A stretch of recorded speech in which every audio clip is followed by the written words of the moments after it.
Anda sedang mendengarkan Radio Fajri. Fajri, suara kebangkitan Islam.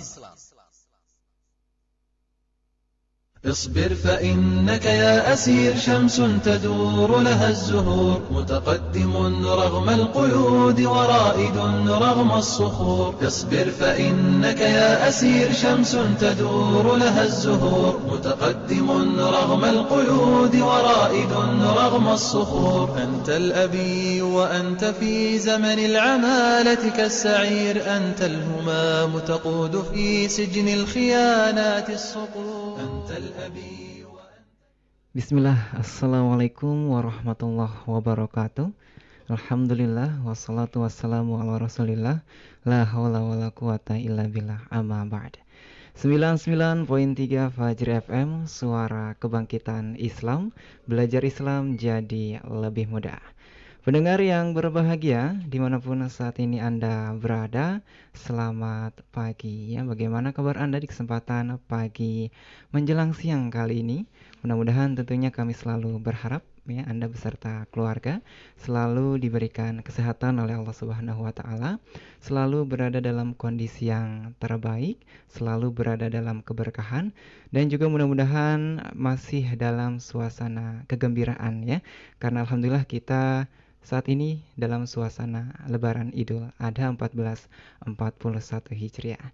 Dan pendengar yang berbahagia dimanapun saat ini Anda berada, kembali berjumpa menyapa Anda di kesempatan kali ini dalam program acara Ngobrol Parenting Islami ya. Di edisi hari Ahad tanggal 12 Zulhijjah 1441 Hijriah atau juga bertepatan di tanggal 2 Agustus 2020. Dan insyaallah hingga pukul 10:30 nanti kami akan menemani aktivitas di pagi hari Anda bersama narasumber yang sudah siap hadir di kesempatan pagi hari kali ini. Dan pendengar yang berbahagia dimanapun saat ini Anda berada, ya tentunya seperti biasa di acara ini juga kami mengajak Anda untuk ikut bergabung bersama kami, ya mengirimkan pertanyaan-pertanyaan yang akan disampaikan oleh narasumber kita di kesempatan pagi hari kali ini. Seperti biasa, Anda bisa bergabung melalui layanan pesan singkat kami ya di WhatsApp, SMS dan juga Telegram di 0811 1110 993. Sekali lagi di 0811 1110 993. Atau bagi Anda juga yang ingin bergabung melalui Facebook kami, silahkan berkunjung ke fanspage Radio Fajri dan juga ikut berkomentar di live streaming Facebook kami ya di facebook.com/Radio Fajri. Dan pendengar yang berbahagia dimanapun saat ini Anda berada, alhamdulillah kita sudah kedatangan narasumber yang insya Allah akan menyampaikan informasi ataupun juga materi yang sangat penting sekali, terutama bagi para ayah dan bundanya ya, agar bisa mendidik buah hati tercintanya tentunya. Dan langsung saja pendengar, kita akan perkenalkan terlebih dahulu narasumber kita, tepatnya ada di samping kiri saya ya. Ada Ustadz Dr. Unang Wahidin MPDI. Beliau ini selaku dosen tetap program studi pendidikan agama Islam STAI Al-Hidayah Bogor. Kita akan sapa beliau terlebih dahulu. Assalamualaikum Ustadz. Waalaikumsalam warahmatullahi wabarakatuh. Gimana Ustadz, kabarnya sehat ya? Alhamdulillah sehat. Alhamdulillah sehat, Masya Allah. Perjalanan gimana nih, lancar ya? Alhamdulillah lancar tadi, lancar, Masya Allah. Ya. Karena masih suasana lebaran, nah, jadi jalanan masih lengang gitu ya. Dan Ustadz, sebelum kita masuk ke materi, mungkin kita sebagai menghangatkan suasana, kita akan bertanya terlebih dahulu tentang kegiatan STAI Al-Hidayah selama Idul Adha ini seperti apa? Baik. Alhamdulillah untuk STAI Al-Hidayah Bogor selama liburan Idul Adha ya, telah melaksanakan salah satu kewajiban, yaitu menyelenggarakan sholat Idul Adha di Masjid Al-Iman, kampus STAI Al-Hidayah. Kemudian juga dilanjutkan dengan penyembelihan hewan kurban, titipan dari masyarakat, dari mahasiswa dan juga dari dosen-dosen yang berkurban di STAI Al-Hidayah. Dan alhamdulillah kemarin sudah kita distribusikan kepada masyarakat sekitar STAI Al-Hidayah. kepada tetangga, kemudian sampai ke supir ojek, Masya juga Allah. ya sampai ke daerah Batu Hulung, juga ke Ciherang. Alhamdulillah teman-teman yang ada di STI Al Hidayah bisa dipercaya untuk membagikan juga di daerah masing-masing begitu. Masya Allah. Ya, berarti masyarakat di sekitar ikut menerima juga. Alhamdulillah lancar semua. Alhamdulillah lancar semua. Dan Ustaz, kita kan sekarang masih dalam suasana pandemi ya, COVID-19. Nah, di STI Al Hidayah sendiri apakah masih menerima pendaftaran? Iya. STI Al Hidayah secara manajemen masih menerima mahasiswa baru sampai akhir Agustus 2020 ini. Sementara mahasiswa kan sekarang sedang menjalani liburan setelah akhir semester. Insya Allah perkuliahan akan dimulai di 7 September hari Senin. Sehingga sampai saat ini kami masih menerima mahasiswa baru untuk beberapa program studi yang dipilih. Dipersilahkan untuk datang langsung atau masuk mendaftar melalui website STI Al Hidayah Bogor. Baik, nah untuk rencana pendidikan ke depan ya Ustaz dari STI Al Hidayah. Kalau seperti yang kita tahu kan sekarang kalau pendidikan terutama TK, SD, SMP, SMA gitu ya, belajar online. Nah untuk STI Al Hidayah sendiri apakah nanti akan ikut program pemerintah online juga atau nanti ada tatap muka seperti itu? Baik. Sebenarnya pembelajaran online atau pembelajaran jarak jauh itu sudah kami mulai sejak bulan Maret. Ya. Sejak saat itu kami telah melaksanakan ujian tengah semester, kemudian sedang liburan setelah ujian tengah semester, kemudian terjadilah pandemi COVID-19, kemudian ada kebijakan dari pemerintah bahwa perkuliahan harus menggunakan sistem online. Pembelajaran jarak jauh, sehingga kami pun melakukan itu menggunakan aplikasi Zoom dan juga aplikasi Google Classroom, sehingga alhamdulillah semuanya berjalan. Ya. Nah untuk kedepannya karena kemarin kebijakan dari keputusan 4 menteri, yaitu Menteri Pendidikan dan Kebudayaan, Menteri Agama, Menteri Dalam Negeri, dan Menteri Kesehatan bahwa khususnya untuk perguruan tinggi secara nasional baik negeri, swasta, keagamaan ataupun umum ini harus melaksanakan pembelajaran jarak jauh setidaknya sampai 1 semester. Dimana kalau perguruan tinggi umum itu kan awal semesternya itu dimulai pada bulan Agustus. Sementara kalau di bawah Kementerian Agama atau keagamaan itu dimulai bulan September. Nah kami STI Al Hidayah akan memulainya tanggal 7 September dan akan juga melangsungkan proses pembelajaran jarak jauh sebagaimana yang diatur oleh pemerintah tersebut.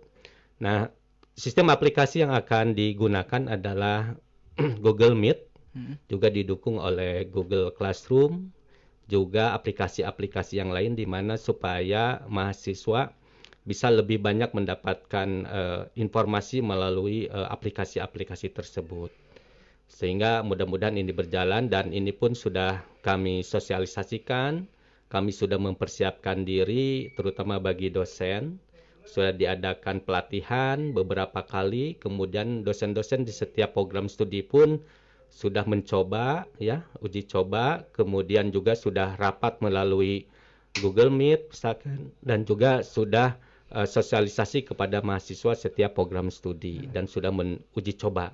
Sehingga diharapkan nanti mulai tanggal 7 September itu bisa berjalan baik seperti itu sambil kita menunggu kebijakan pemerintah baik di pusat maupun di pemerintah daerah. Apakah perkuliahan tatap muka kapan bisa dimulai lagi? Karena pada dasarnya kami pun sudah mempersiapkan diri seperti itu. Adapun bagi mahasiswa baru pun kami mengikuti kebijakan pemerintah bahwa kuliah ta'aruf misal yang akan dilaksanakan di akhir Agustus, kami pun menggunakan sistem jarak jauh atau online. Dan alhamdulillah sampai saat ini semuanya sudah siap dan mahasiswa baru pun sudah kami sosialisasikan tentang sistem yang akan kami gunakan seperti itu. Masya Allah, berarti pendaftaran masih dibuka ya Ustaz? Alhamdulillah masih dibuka, dipersilahkan ya. Bisa menggunakan ya, masuk kepada website STI Al Hidayah karena mungkin jaraknya yang tempat tinggal jauh, dan juga masih ada PSBB seperti di Kota Bogor kan, masih ada PSBB seperti itu. Baik, demikian Ustadz ya informasi pertama kita mengenai STAI Al Hidayah Bogor. Dan pendengar yang berbahagia dimanapun saat ini Anda berada ya, tentunya dalam acara ini kami akan membahas suatu tema yang hampir lupa ya saya sampaikan materinya gitu ya. Intinya dari acara ini, Ngobrol Parenting Islami, dan tema yang akan kita bahas di kesempatan pagi hari kali ini yaitu dengan judul Masa Golden Age. Betul Ustaz ya. Dan silakan pendengar, bagi Anda yang ingin bergabung bersama kami tunggu partisipasi Anda tentunya di kesempatan kali ini melalui WhatsApp, SMS, dan Telegram di 0811 11 10 993 atau di Facebook kami di fanspage Radio Fajri di facebook.com/Radio Fajri. Ya, sekali lagi di facebook.com/Radio Fajri. Dan tema kita memaksimalkan masa Golden Age. Baik, kita akan langsung saja ya menggali informasi lebih detail lagi mengenai apa itu Golden Age, Ustaz. Baik, kita sering sebagai orang tua mendengar tentang istilah Golden Age ini. Ya, apa sih itu ya? Kalau kita lihat pengertian secara bahasa, Golden Age ini adalah masa emas pada anak-anak di awal kehidupannya, yaitu pada usia 0 tahun sampai 5 tahun. Nah, ini adalah masa-masa yang sangat menentukan kehidupan anak di kemudian hari, di mana kita sebagai orang tua tentu harus mengetahui ini, karena ini berkaitan dengan menyiapkan diri anak untuk menghadapi kehidupan di masa yang akan datang. Nah, masa Golden Age ini adalah usia 0 sampai 5 tahun. Mengapa kok hanya dibatasi menurut teori-teori psikologi perkembangan itu hanya usia 0 sampai 5 tahun? Saya akan mengutip salah satu teori dari neurologi, ya, ilmu kedokteran yang mempelajari tentang perkembangan saraf. Bahwa ternyata katanya bahwa setelah bayi lahir itu jumlah sel saraf pada otak itu tidak berkembang, ya, karena memang pada otak sel saraf tersebut tidak bisa lagi melakukan membelah diri. Tetapi yang terjadi adalah juluran-juluran pada sel saraf pada otak tersebutlah yang terus bercabang-cabang dan membuat ranting-ranting. Dan ini terjadi sampai seseorang individu sampai usia lanjut. Maka inilah keajaiban yang terjadi, ya, subhanallah, bahwa Allah menciptakan seorang manusia, ya, di mana dibekali salah satu anatomi tubuhnya adalah otak sebagai pusat kehidupan seorang individu manusia. Nah, otak ini adalah bila diprogram, ya, untuk suatu kegiatan atau disebut dengan belajar, maka cabang-cabang atau ranting-ranting juluran sel saraf tadi akan semakin banyak dan semakin bercabang-cabang, ya, berhubungan satu dengan yang lainnya. Istilahnya kalau di istilah pohon itu semakin rimbun lah, ya, semakin banyak. Tetapi bila sel saraf pada otak ini tidak digunakan, apa yang terjadi ternyata akan melisut atau mengkerut, begitu kan? Sehingga akan hilanglah hubungan antar sel dan juga menjadi kurang rimbun dan menjadi lebih gersang. Maka dalam ini otak ini, sel-sel pada otak ini harus terus distimulus, ya, karena supaya ini terus tumbuh, ya, juluran-juluran dan cabang-cabang sel otak tadi adalah sehingga membentuk otak pada setiap individu anak ini terus berkembang. Nah, ini apa yang harus dilakukan dengan hal tersebut adalah perlunya perangsangan, ya, perangsangan pada otak tersebut. Sehingga misalkan salah satunya adalah dengan bahasa, ya. Anak yang baru dilahirkan itu adalah perlu dirangsang, yaitu misalkan dengan bahasa. Nah, sehingga di dalam Islam itu kan begitu anak lahir itu diajani, ya, dikumandangkan azan. Ternyata ini salah satu adalah untuk merangsang, yaitu rangsangan pada sel otak bahasa, begitu kan? Nah, sehingga diharapkan dengan hal tersebut anak mendengarkan lafaz-lafaz Allah Subhanahu wa taala di awal kehidupannya. Nah, ini ternyata banyak sekali faedah mengapa azan itu harus dikumandangkan pada anak yang baru lahir, bahwa ini azan adalah bagian dari syiar Islam ya dan kaum muslimin serta syiar tauhid yang diperdengarkan pertama kali kepada bayi yang baru lahir. Kemudian juga azan mengandung unsur ajakan kepada penghambaan diri kepada Allah dan peringatan tentang sholat sebagai rukun Islam yang terpenting. Kemudian juga faedah yang lain adalah azan merupakan panggilan agama serta sunnah Nabi Muhammad SAW. Juga ada faedah yang lain, azan melindungi bayi dari gangguan setan karena setan menyingkir ketika mendengar suara azan. Dan banyak faedah-faedah lain tentu. Nah, di dalam ilmu neurologi bahwa dengan kumandangkan azan ini adalah anak diperkenalkan dengan kalimat tauhid. Sehingga ini nantinya sel-sel saraf tadi ya pada otak akan terus berkembang, semakin rimbun, semakin bercabang. Itu salah satu contoh stimulus ya yang diberikan kepada anak yang baru lahir dengan kalimat-kalimat tauhid tadi. Nah, pada dasarnya bahwa sebenarnya kata kajian neurologi ini bahwa anak atau bayi di dalam kandungan di usia 7 bulan lebih itu sudah dapat bereaksi ya adanya rangsangan dari luar. Misalkan seorang ibu ya menonton televisi drama sedih. Kemudian itu secara psikologis akan berpengaruh kepada sel-sel otak pada anak. Nah, ini kan kurang produktif bila terjadi seperti itu. Tapi bagaimana kalau seorang ibu yang sedang hamil ini membiasakan diri yang baik, misalkan hafalan Al-Quran, membaca Al-Quran, anak diajak komunikasi, dielus ya, mau sholat diajak, ayo anakku kita sholat. Seolah-olah kita berbicara sendiri, tapi pada dasarnya adalah kita sedang berbicara kepada anak yang masih di dalam kandungan. Nah ini dengan demikian bahwa diharapkan bahwa stimulus-stimulus tadi ya, apakah bersifat bahasa, bersifat psikologis ya, kegembiraan, kesenangan ya, kemudian juga dalam kaitan keagamaan, zikir, membaca Al-Quran, hal-hal yang positif ini akan memberikan rangsangan yang baik bagi perkembangan juluran-juluran saraf pada otak tersebut. Nah inilah sebagai gambaran bahwa Masya Allah, Allah menciptakan manusia ya begitu sempurna ya. Salah satunya adalah dikendalikan dari otak. Sehingga masalah golden age ini ya ketika anak begitu lahir sampai usia 5 tahun ini harus benar-benar diperhatikan ya oleh ibunya terutama dan juga tentu keluarganya supaya tidak terjadi masalah-masalah di kemudian hari. Nah, stimulus-stimulus atau rangsangan-rangsangan yang baik inilah yang akan membantu perkembangan juluran-juluran pada sel otak semakin berkembang.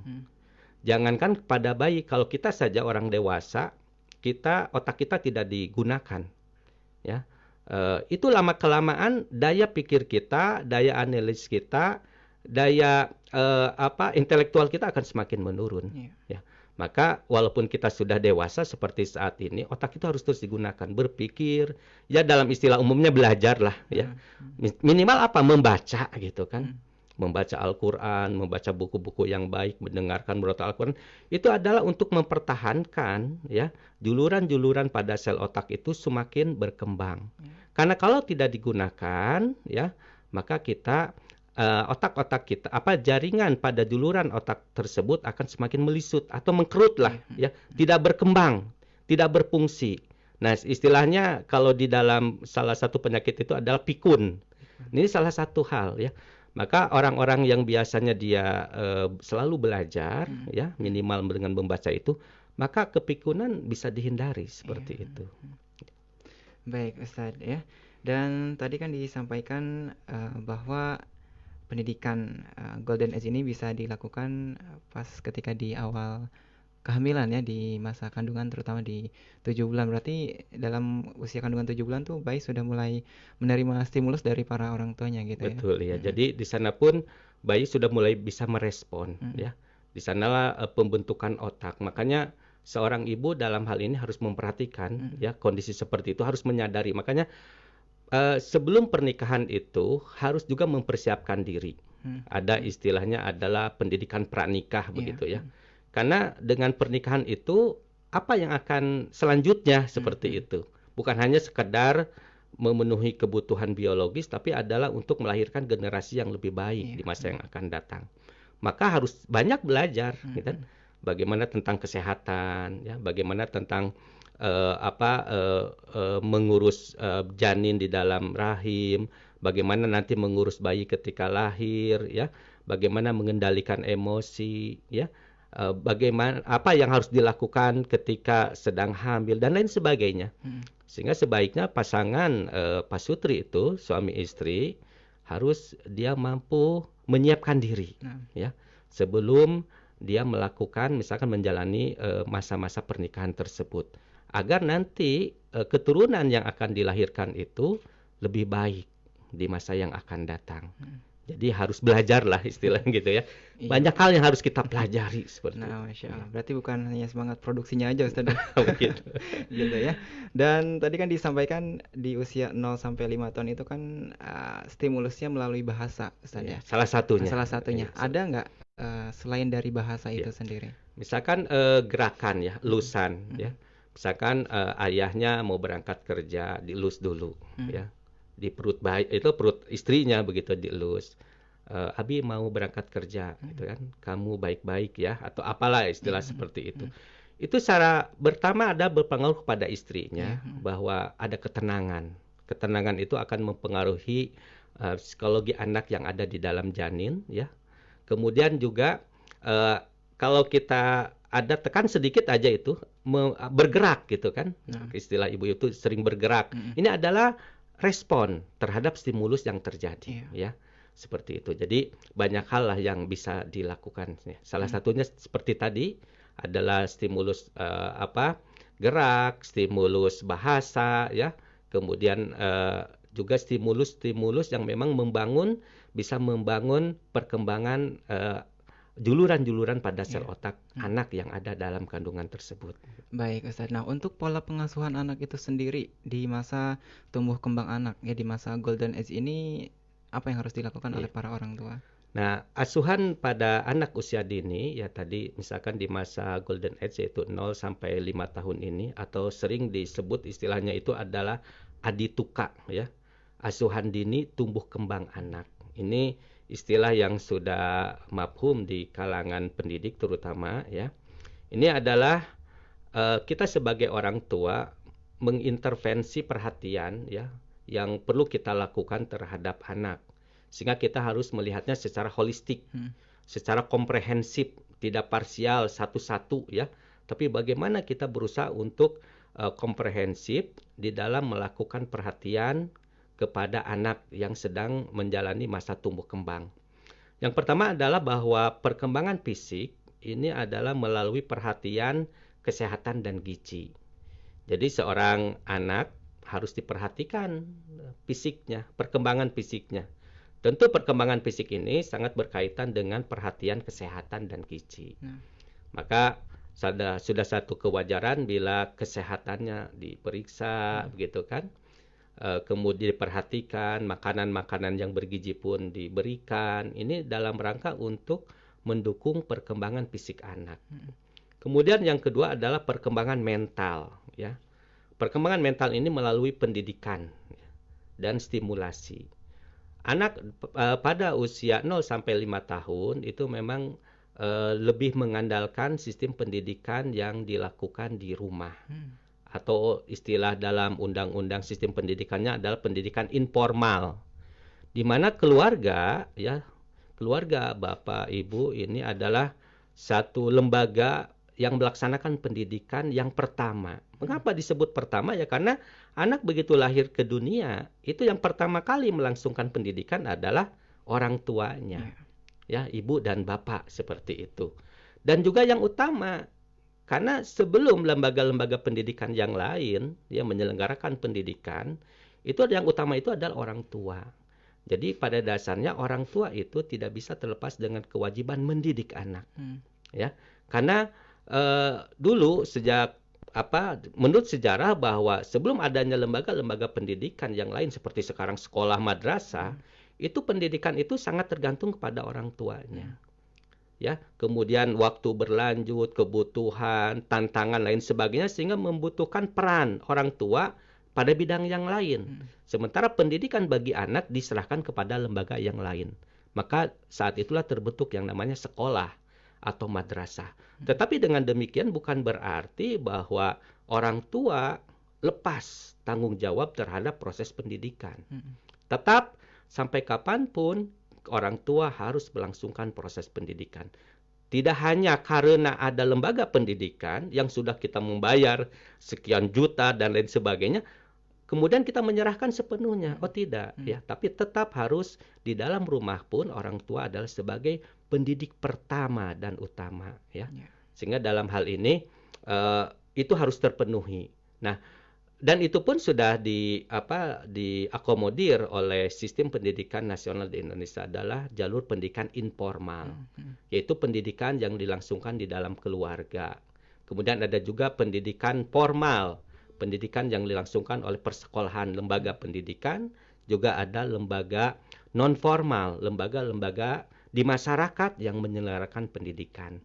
Jadi walaupun demikian tetap untuk diperhatikan perkembangan mentalnya terutama melalui pendidikan. Kita seperti sekarang ini nih sudah banyak mengenyam ya proses pendidikan yang diberikan oleh orang tua kepada kita. Salah satu contoh kecil adalah mengapa kita sekarang makan menggunakan tangan kanan? Karena itu berkat didikan dari orang tua seperti itu ya. Dek, mau makan gunakan tangan kanan. Dek, cuci tangan dulu. Dek, ucapkan bismillah gitu kan. Itu adalah proses pendidikan yang sudah kita lalui dan sampai saat ini masih kita lakukan. Itulah keberhasilan orang tua kita mendidik kita ya. Nah, adapun yang lainnya, ini satu dengan yang lain tadi jalur pendidikan informal, formal dan non formal saling mendukung dalam rangka memenuhi kebutuhan pendidikan seorang individu manusia yang lahir ke dunia ya. Kemudian juga yang perlu diperhatikan dalam asuhan dini tumbuh kembang anak ini adalah perkembangan sosial dan emosional ya. Bahwa orang tua di sini harus memberikan afeksi ya dan kesempatan berpartisipasi sosial kepada anak. Misalkan apa? Di rumah ya. Kita akan ganti cat rumah nih dengan warna apa? Kita adakan satu musyawarah begitu kan. Yang ditanya yang pertama kali jangan anak yang paling besar, tapi bagaimana anak yang paling kecil memberikan pendapat. Selagi mungkin dia sudah bisa berbicara. Kira-kira warna apa untuk cat rumah kita yang baru ini. Artinya di sana ada satu kerjasama, ada suatu musyawarah, ya, ada satu kesepakatan. Dan juga yang paling penting adalah memberikan waktu partisipasi pada individu anak yang paling kecil untuk dia menyampaikan pendapatnya seperti itu. Nah, jadi dalam hal ini ya perkembangan sosial ya di dalam rumah anggota keluarga dan juga perkembangan sosial dengan tetangga terdekat ya. Boleh main dengan sehingga dia bersosialisasi dengan teman sebayanya ya dengan tetangga, kemudian memperkenalkan sanak famili suatu saat kita berkunjung atau dikunjungi. Ini adalah perlu agar anak mengalami perkembangan secara sosial yang baik. Kemudian perkembangan secara emosional ya. Emosional itu adalah bukan hanya marah ya. Kan dalam pikiran kita selama ini marah emosional. Padahal emosional itu bukan hanya marah gitu kan. Marah, sedih, gembira ya. Riang, hati juga ceria dan lain sebagainya itu adalah bagian-bagian dari emosi ya. Sehingga kalau anak menangis, ya biarkan aja menangis. Karena secara emosi dia ingin mengeluarkan energi emosinya itu dengan cara menangis seperti itu ya. Nah, tetapi dalam hal ini tentu harus dinasehati. Misalkan anak marah ya, tapi tentu dinasehati seperti itu.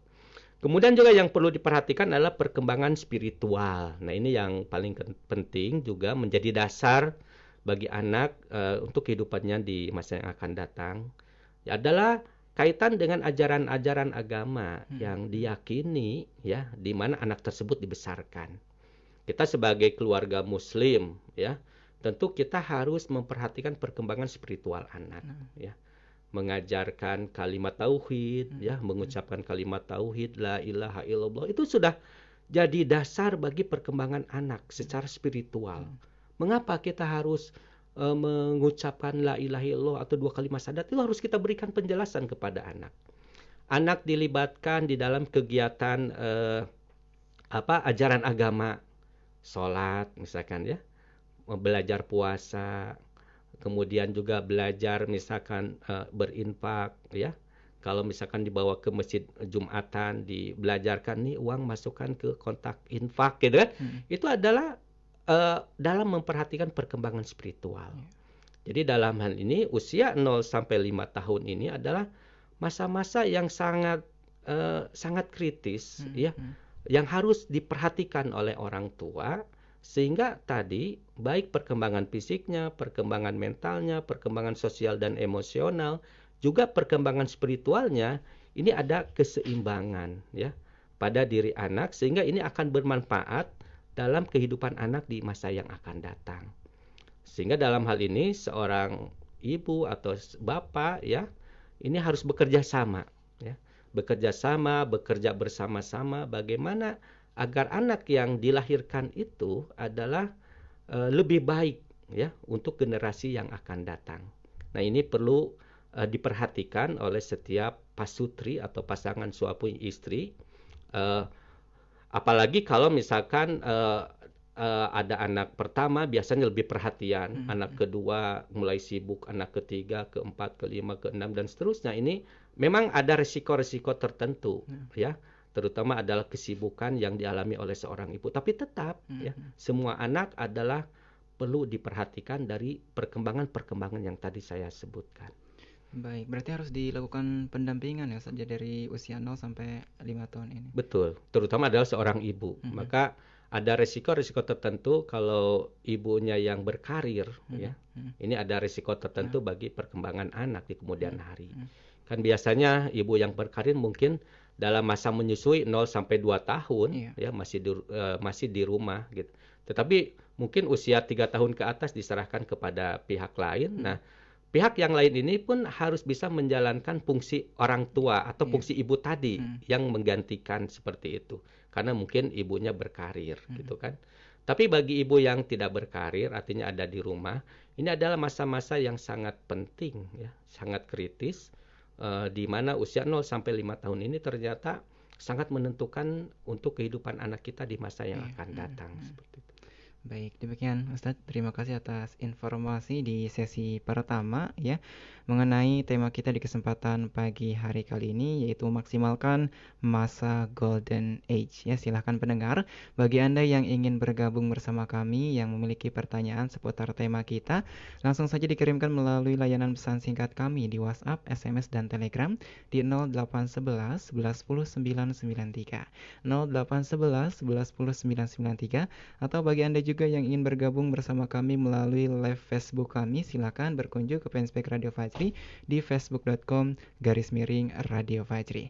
Dan pendengar yang berbahagia dimanapun saat ini Anda berada, masih menarik pembicaraan kita di kesempatan pagi hari kali ini. Tentunya masih banyak juga informasi yang akan disampaikan, tapi sebelum kita lanjutkan, kita akan jeda terlebih dahulu. Tetaplah bersama kami di 99.3 Fajri FM, Suara Kebangkitan Islam.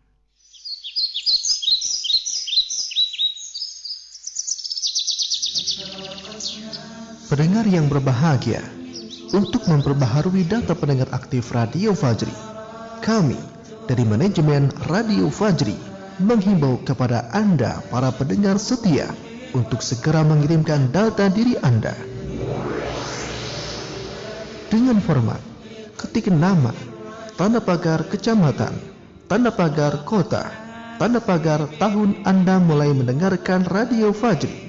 Contoh, Harun, tanda pagar Kedung Halang, tanda pagar Bogor, tanda pagar 2013. Kirim ke 0811 11 10 993. Dengan mengirimkan data tersebut, Anda telah ikut berpartisipasi dalam kelancaran dakwah di Radio Fajri FM.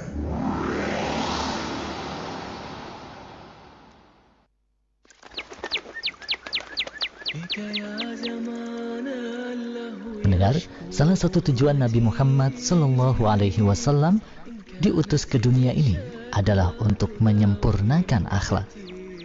Nabi SAW bersabda, "Innama bu'ithtu liutammima shalihal akhlaq." Sesungguhnya aku hanyalah diutus untuk menyempurnakan akhlak yang luhur. Hadis riwayat Ahmad dan Bukhari. Imam Malik rahimahullah menasihati seorang pemuda, "Wahai anak muda, pelajarilah adab terlebih dahulu, baru engkau mempelajari ilmu."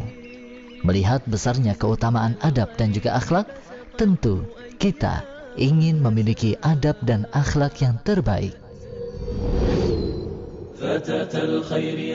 Pendengar, ada kabar baik untuk kita semua. Kini telah hadir paket adab dan akhlak spesial Radio Fajri yang akan membantu kita terus belajar dan memperbaiki adab dan akhlak kita.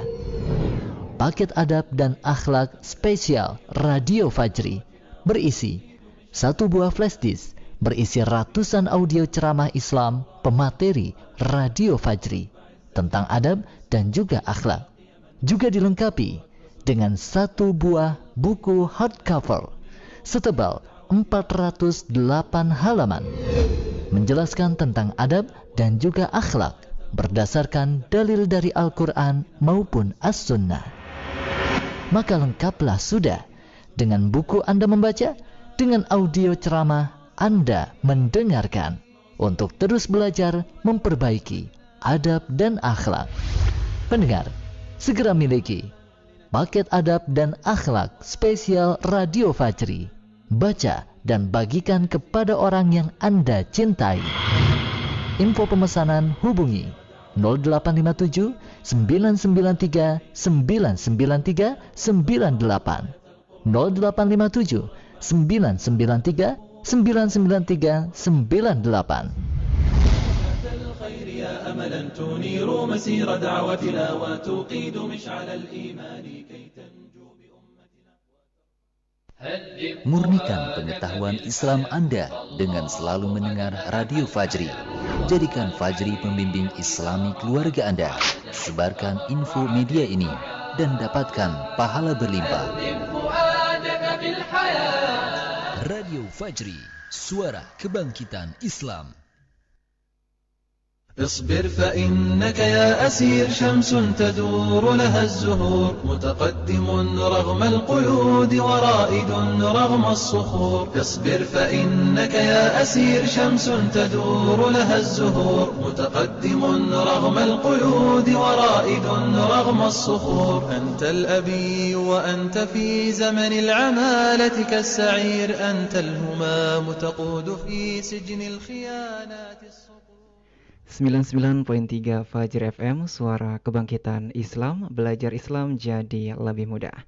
Pendengar yang berbahagia dimanapun saat ini Anda berada, kembali berjumpa menyapa Anda di kesempatan kali ini dalam program acara Ngopi Ngobrol Parenting Islami di edisi hari Ahad tanggal 12 Zulhijjah 1441 Hijriah dan bertepatan di tanggal 2 Agustus 2020 bersama narasumber kita di kesempatan pagi hari kali ini yaitu Ustadz Dr. Unang Wahidin MPDI ya, selaku dosen tetap program studi pendidikan agama Islam STAI Al-Hidayah Bogor dengan mengangkat tema memaksimalkan masa Golden Age. Ya, silakan pendengar bagi Anda yang ingin bergabung dan memiliki pertanyaan seputar tema kita memaksimalkan masa Golden Age, ya langsung saja ditanyakan melalui pesan singkat kami, WhatsApp, SMS dan Telegram di 0811 11 10 993 0811 11 10 993.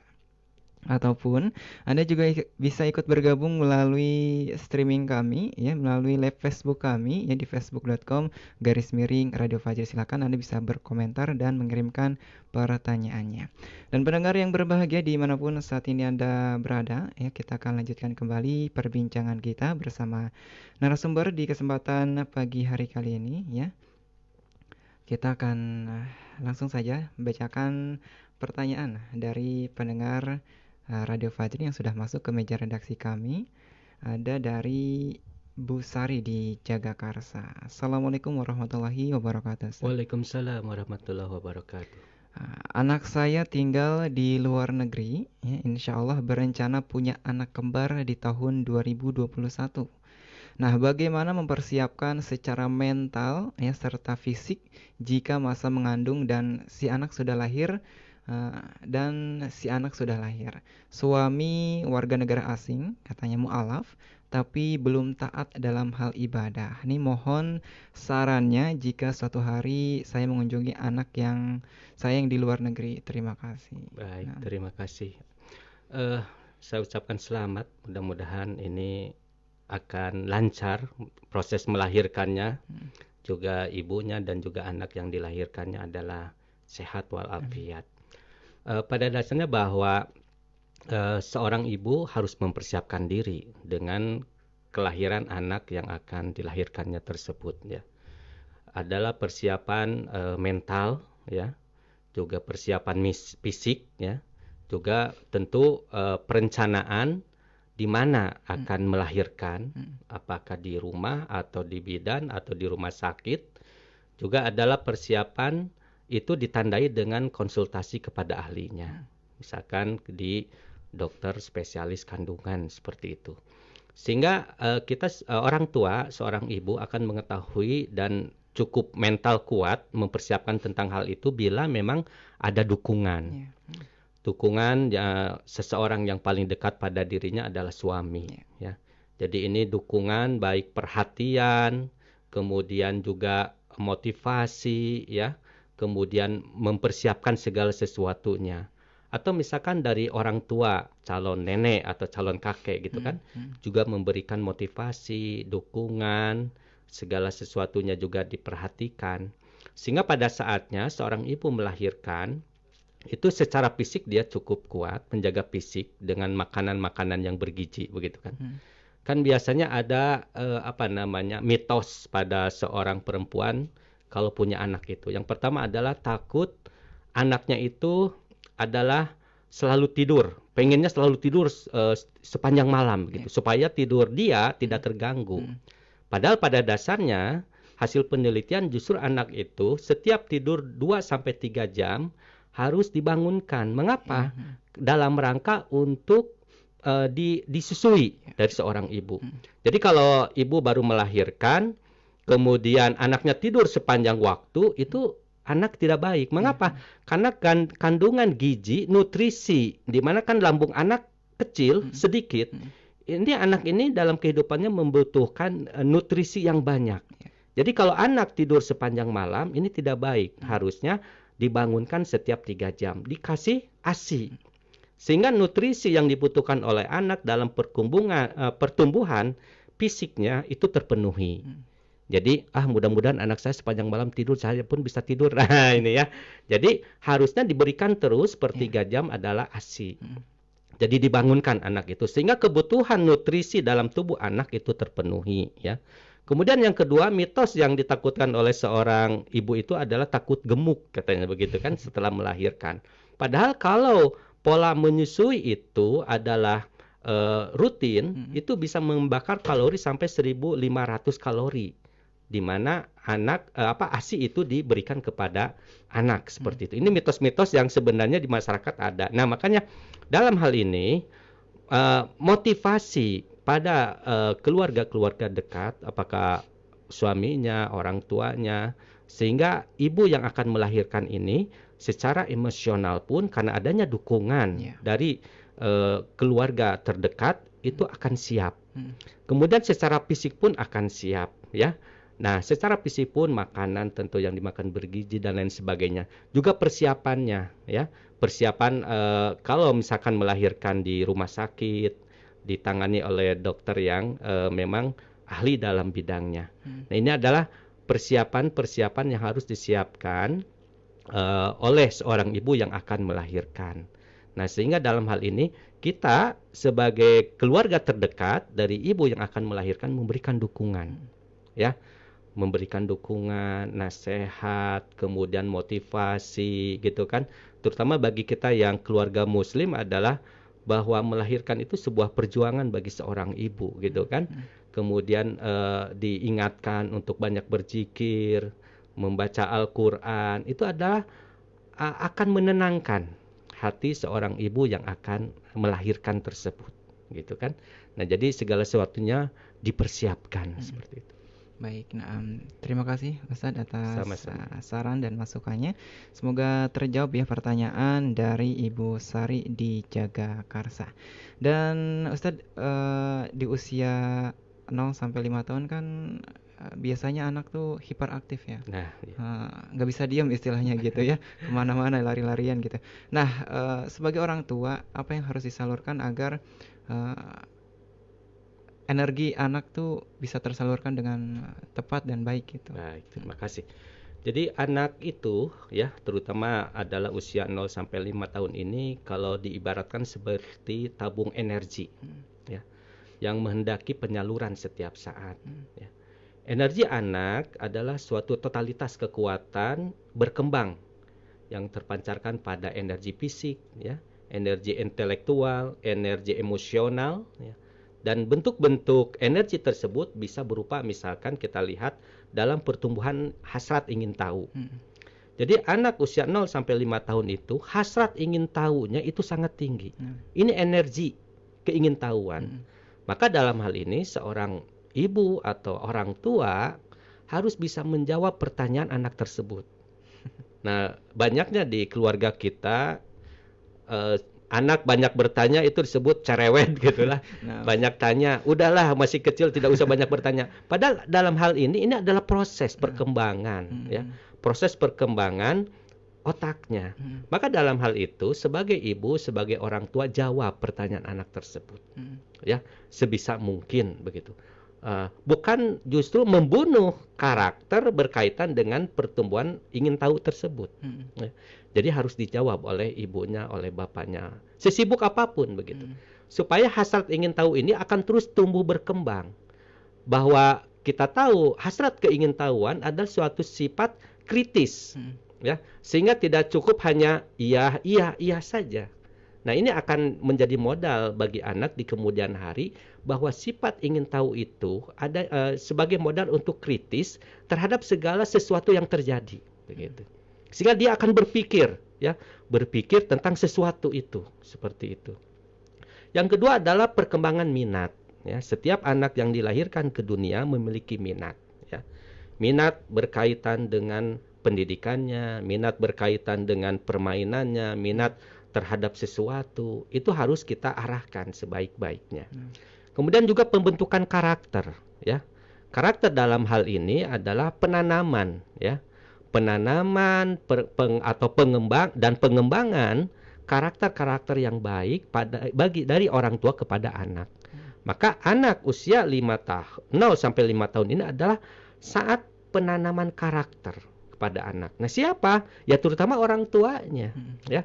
Di mana tadi dilihat bahwa 0 sampai 5 tahun masa golden age, dan 0 sampai 6 tahun di Indonesia sekarang itu sudah banyak siswa yang sudah lulus pendidikan formal prasekolah atau non formal masuk kepada sekolah dasar atau sederajat, itu usia 6 tahun. Maka kewajiban seorang ibu atau juga orang tuanya adalah bagaimana menanamkan karakter-karakter baik, karakter-karakter Islami pada anak di usia sebelum anak itu masuk ke sekolah formal, begitu. Nah, nanti di sekolah formal juga ditanamkan karakter-karakter yang baik oleh gurunya, seperti itu. Kalau saja penanaman karakter di usia 0 sampai 6 tahun di rumah oleh orang tua ini kuat, maka karakter anak itu akan terpatri pada dirinya. Ya. Nah, karakter yang mana? Tentu kita sebagai seorang muslim adalah karakter-karakter yang berdasarkan pada karakter-karakter yang ada pada agama kita, agama Islam, seperti itu. Kemudian kepribadian, ya. Anak pun memiliki kepribadiannya, ya. Kepribadian ini pada usia 0 sampai 6 tahun masih bisa dibentuk, ya. Bisa diarahkan, ya, melalui nasihat, wejangan dan lain sebagainya. Kemudian perkembangan sosial. Nah, anak 0 sampai 5 tahun atau sampai 6 tahun itu adalah perkembangan sosialnya juga pesat. Dia ingin bermain, ya, dengan teman sepermainannya, dengan anak tetangga dan lain sebagainya. Ini dalam rangka untuk menumbuhkan kaitan dengan sosial, ya, kehidupan antara dirinya dengan orang lain. Juga di dalam keluarga, ya, bagaimana secara sosial dia bisa bertata krama, bisa baik, bisa bekerja sama, saling tolong menolong, saling menghormati kepada kakaknya, kepada adiknya, kepada orang tua.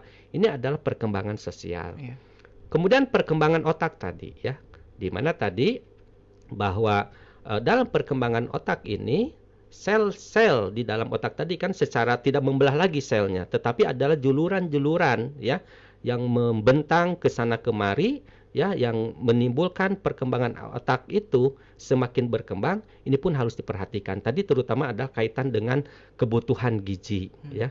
Jadi asupan gizi bagi anak yang masa pertumbuhan ini harus diperhatikan, ya. Karena akan berbeda nanti hasilnya bila anak kurang gizi. Jangankan otaknya mengalami perkembangan dari sisi-sisi yang lain tadi, malahan sakit, gitu kan, karena kekurangan gizi, ya. Nah, ini akan jadi masalah. Jadi berikanlah gizi yang baik. Nah, kita sebagai muslim bukan hanya juga gizi. Kata istilahnya kan 4 sehat 5 sempurna, tapi juga yang halal. Yang didapatkan oleh orang tua dari rezeki yang halal. Ini pun akan menentukan perkembangan otak anak di masa yang akan datang. Perilakunya, tingkah lakunya, kepribadian dan lain sebagainya, karena asupan makanan selain halal juga adalah bergizi, ya, yang sesuai dengan kebutuhan nutrisi pada diri anak. Kemudian juga penyaluran energi yang lain itu adalah perkembangan bahasa. Jadi bahasa pun ini akan terus berkembang anak, ya, kemampuan berbahasanya. Tentu dalam hal ini seorang ibu, ya, jangan pendiam gitu, ya, harus cerewet gitu dalam hal ini.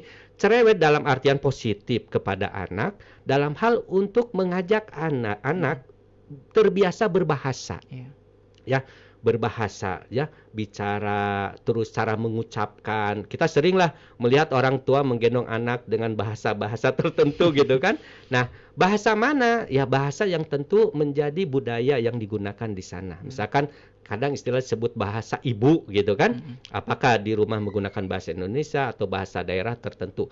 Jadi anak dalam hal ini diajari untuk berbahasa. Berbahasa yang mana? Berbahasa yang baik. Karena kalau bahasanya tidak baik, ya, bahasanya kasar misalkan, maka anak ini adalah pencontoh yang ulung. Dia pun akan menggunakan bahasa itu, walaupun dia mungkin tidak tahu maknanya apa, gitu kan. Atau mungkin juga dia dari teman sepermainannya mengucapkan bahasa yang kotor atau tidak baik di rumah. Nah, ini kan sesuatu hal yang harus diperbaiki. Karena anak adalah peniru yang ulung, anak ini. Nah, sehingga dalam hal ini harus diarahkan menggunakan bahasa-bahasa yang baik, seperti itu. Nah, inilah energi-energi yang ada pada diri anak yang harus kita salurkan, ya. Dan kita sebagai orang tua harus mengetahui itu sehingga perkembangan, ya, anak, ya, dari usia 0 sampai 5 tahun ini bisa berjalan dengan baik. Baik, Ustaz, menarik nih. Saya tertarik dengan karakter anak tadi kan, ada yang aktif banget gitu, ada yang pendiam banget gitu. Nah, untuk anak yang memiliki karakter pendiam ini apa nih sebabnya gitu? Apa karena pola pengasuhan orang tua yang kurang maksimal atau emang udah karakter bawaannya seperti itu? Jadi bisa jadi karena itu distimulus dari kebiasaan di rumah, gitu kan. Di rumah kurang ada dialog antara orang tua dengan anak. Kan harusnya kita ada waktu-waktu tertentu untuk keluarga.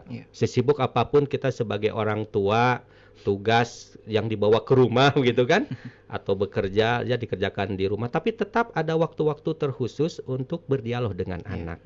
Di sanalah waktu yang tepat kita menanamkan karakter-karakter yang baik. Atau kita mengeksplorasi apa yang dilakukan anak, ya, usia misalkan ya di atas usia 3 tahun lah mulai dia mengerti sampai 5 tahun, menyampaikan apa yang kamu lakukan seharian ini di rumah, ya. Nanti dieksplorasi akan muncullah, keluarlah. Dia kan dalam satu sisi dia belajar menyampaikan apa yang ada dalam pikiran, juga kita sambil mengevaluasi apa yang terjadi. Bila yang terjadi itu adalah hal-hal yang kurang baik, maka kita akan berikan nasihat seperti itu. Nah, jadi bisa jadi ada anak yang pendiam, bisa jadi karena di rumahnya tidak dibiasakan berdialog antara anggota keluarga. Maka saya saran kepada orang tua yang memiliki kelebihan rezeki begitu ya. Satu anak, satu kamar, satu TV. Satu anak, satu kamar, satu TV. Ini sebenarnya kurang baik lah. Sebaiknya TV itu disimpan di ruang tengah. Semua anggota keluarga kalau mau nonton TV bersama-sama di sana. Dengan adanya kita bersama-sama di tempat yang sama, sedikit banyak kita akan terjadi komunikasi begitu. Ya, komunikasi.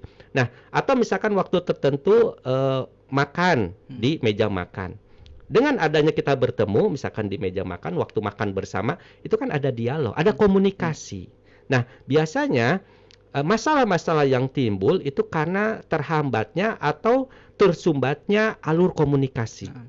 Jadi, supaya di dalam keluarga kita meminimalisir masalah-masalah yang akan terjadi, komunikasi lah. Ya. Sering terjadi masalah itu muncul karena kurangnya komunikasi begitu. Jadi harus ada dialog, ada komunikasi. Sehingga anak yang kecil ini usia misalkan 3 sampai 5 tahun yang sudah mulai berbicara ya, itu terbiasa berkomunikasi ya. Itu. Jadi itu salah satu karakter misalnya salah satu.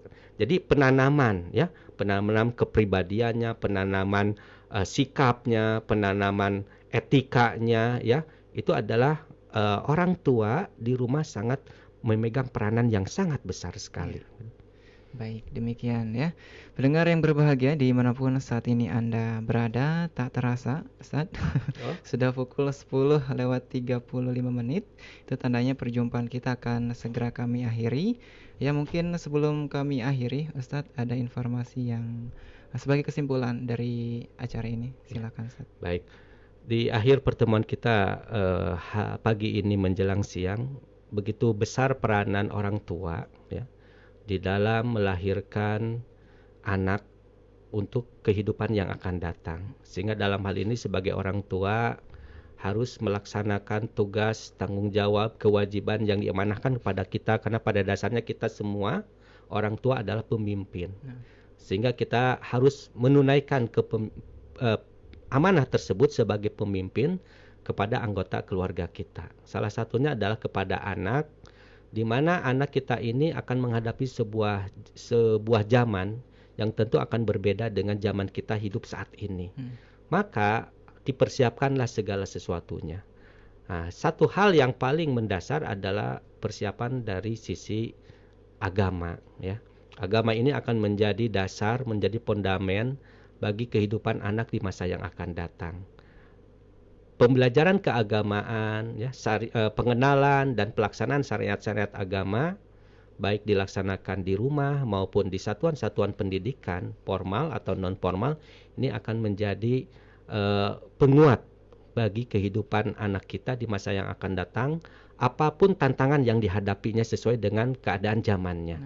Mudah-mudahan dengan usaha kita tersebut, menanamkan ajaran-ajaran agama, syariat-syariat agama kepada anak kita bisa survive menghadapi segala sesuatu kehidupan di masa yang akan datang yang mungkin kita tidak bisa hidup di zaman itu karena kita sudah tiada. Tapi anak kita mampu ya tetap memegang, menjalankan agama yang diyakini, syariat Islam yang diyakininya. Demikian yang bisa saya sampaikan, mudah-mudahan bermanfaat bagi kita semua. Amin.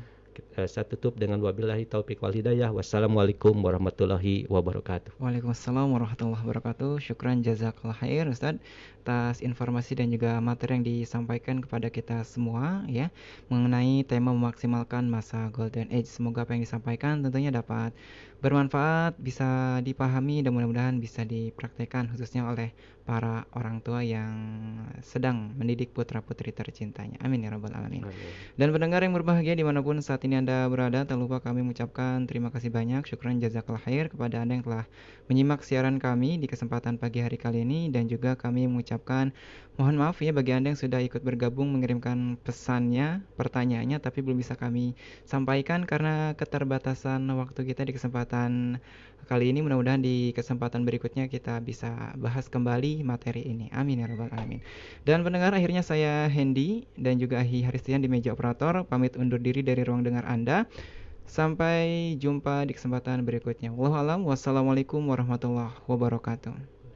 بأنك واثق أن النهاية للصبور دارت نفوس بالصغار وأنت بالكبرى تدور فاهنأ بسجنك وامتشر سيف النكاية للكفور متوشحا بالعزم قد نام الأراذل في الخدور وقف الزمان أمام سجنك يحتفي بدم النحور متوشحا بالعزم قد نام الأراذل في الخدور وقف الزمان أمام سجنك يحتفي بدم النحور أنت الهمام أنت الهمام أنت الهمام